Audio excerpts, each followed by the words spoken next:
Estamos de volta com o programa Perfil, aqui com a professora Maria Osanira da Silva e Silva, doutora em Serviço Social aqui da UFMA.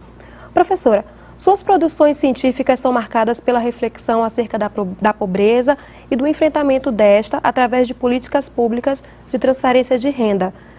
Quais são as avaliações que a senhora faz sobre o tema e é algo que ainda será necessário por muito tempo no nosso país?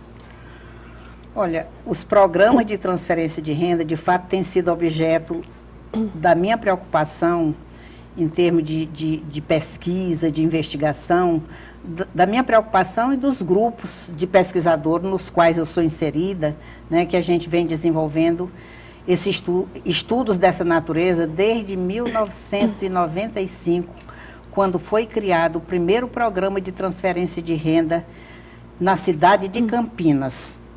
Quer dizer, foi o primeiro programa que foi criado nessa época. Então, eu estava, nesse momento, em 1995, 96, até meados de 97, fazendo um pós-doutorado no Núcleo de Estudo de Políticas Públicas da Unicamp. Né? E naquele momento eu já participei desde daquele programa. Agora, a gente situa os programas de transferência de renda no contexto das políticas sociais. Então, meus estudos sobre os programas de transferência de renda se situam no contexto das políticas sociais de modo geral, e as várias produções que a gente tem tido nesse campo abordam sempre essa vinculação entre programas de transferência de renda e políticas sociais. De fato, os programas de transferência de renda na América Latina, não só no Brasil, mas na América Latina, têm se tornado, eu costumo dizer, prevalentes em termos de ser um programa social direcionado ao enfrentamento à pobreza, né? Quer dizer, na América Latina, no Brasil, nós temos no Brasil o maior programa da América Latina, que é o Bolsa Família, né? O Bolsa Família está em pelo menos 14 milhões de lares, né, de famílias, apoiando, etc. Agora, quem conhece a minha produção sobre o programa, quer dizer, eu destaco a relevância desse programa para a população que recebe o programa, mas eu faço uma análise muito crítica desses programas, porque, de fato, eles são programas que vieram não para superar a pobreza, mas para manter a pobreza. Né?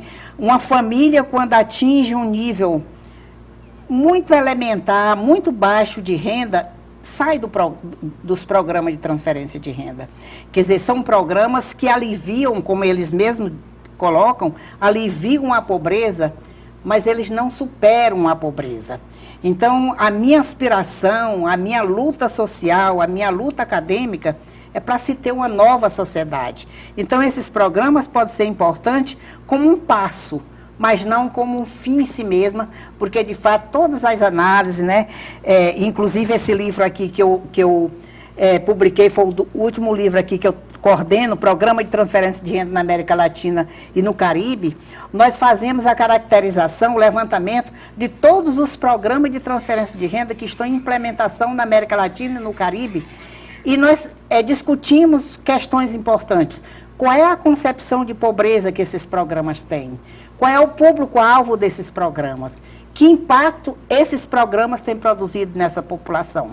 Então, para você dimensionar um programa, por exemplo, uma das primeiras coisas que você quer saber é que mudanças, que impactos esse programa produziu naquela realidade. Então, no campo, por exemplo, que esses programas se direcionam muito para o campo da saúde e para o campo da educação. No campo da saúde, é claro que eles têm elevado, por exemplo, a frequência escolar. Nós temos no Brasil hoje, praticamente universalizado, a ida à escola das crianças do ensino básico. Né? Está universalizado.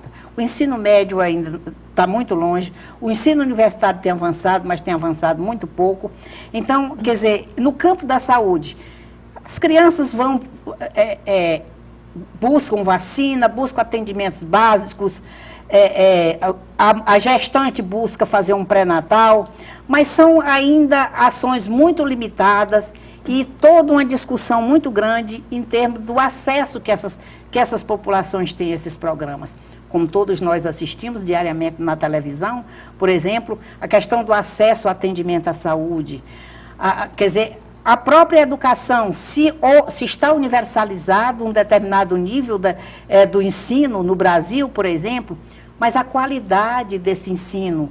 Quer dizer, então, são programas que estão ajudando a sobrevivência da população num determinado patamar de pobreza, não para a superação de pobreza. E eu almejo ver, algum dia, uma sociedade em que haja menos desigualdade, que não haja pobreza, sobretudo que não haja extrema pobreza, porque a pobreza é tão forte no nosso país que a gente classifica de pobreza e de extrema pobreza. E esses programas de transferência de renda geralmente são direcionados para a extrema pobreza.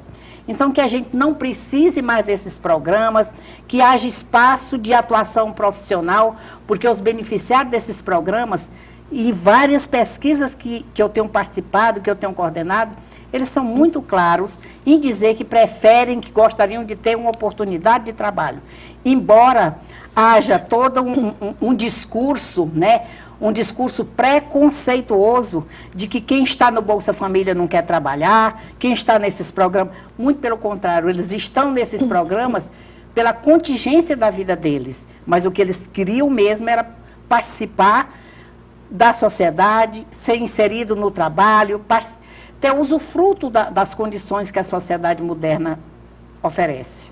A senhora, inclusive, publicou o livro O Bolsa Família no Enfrentamento da Pobreza no Maranhão e no Piauí. O que motivou essa pesquisa? Olha, esse livro foi produto de um programa de cooperação acadêmica que eu coordenei, que tinha a participação da Universidade Federal do Maranhão, da Universidade Federal do Piauí, da PUC de São Paulo, da PUC do Rio Grande do Sul. Né? Quer dizer, a motivação foi, inclusive a gente diz isso no livro, né? Quer dizer, o estado do Maranhão e do Piauí aparecem sempre no ranking dos mais pobres, ao lado de Alagoas, que é outro, quer dizer, esse trio aí de pobreza, né, no Brasil. Então, a gente queria ver o comportamento desse programa exatamente nos dois estados mais pobres.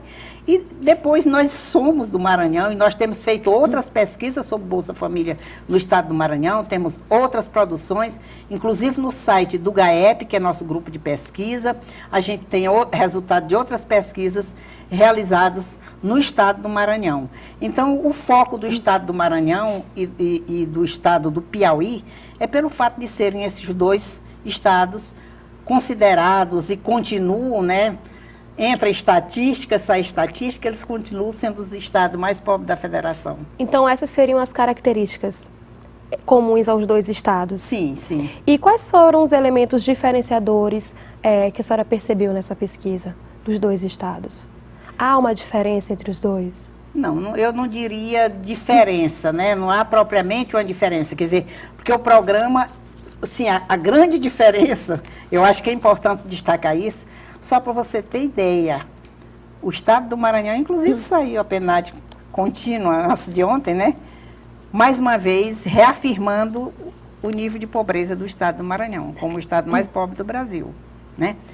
Então, até eu me surpreendo quando eu repito essa estatística, 60% da população do Maranhão participa do Bolsa Família. O que significa isso? Significa que é uma quantidade muito grande de gente, de pobres, porque só está no Bolsa Família quem está na extrema pobreza, como eu disse, não é nem quem está na pobreza. Então, a mesma coisa, quer dizer, o estado do Piauí, quer dizer, o que vai distinguir é que o estado do Piauí e o estado do Maranhão, que se situam na região Nordeste, são os dois estados mais pobres que têm um contingente muito maior de pessoas nesses programas do que os estados da região Sul, do que os estados da região Sudeste.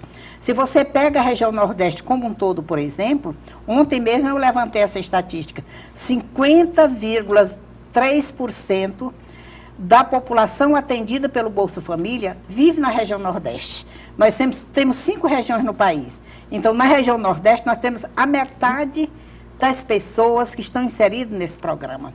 Quer dizer, significa dizer, e está muito relacionado com o que eu coloquei, que pode ser, e realmente essas famílias estão vivendo um pouquinho melhor, estão comendo um pouco melhor, estão comprando mais alimentos, né? Estão comprando algumas coisas de uso pessoal, de escola, para a escola dos filhos, etc.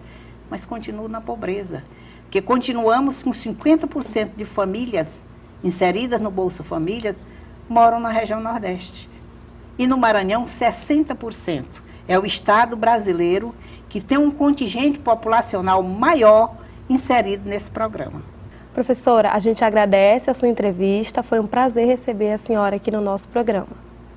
Eu também tenho um prazer muito grande, Luísa, de agradecer a sua atenção, de agradecer esse convívio meu e seu durante essa entrevista.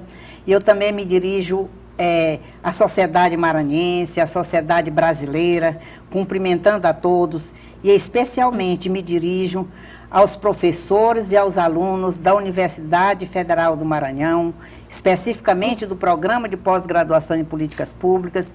Eu gostaria e estou disponível a continuar contribuindo com a universidade, com a sociedade maranhense, com a sociedade brasileira. Foi um prazer muito grande. Obrigada. E a gente volta a se encontrar no próximo programa. Até lá!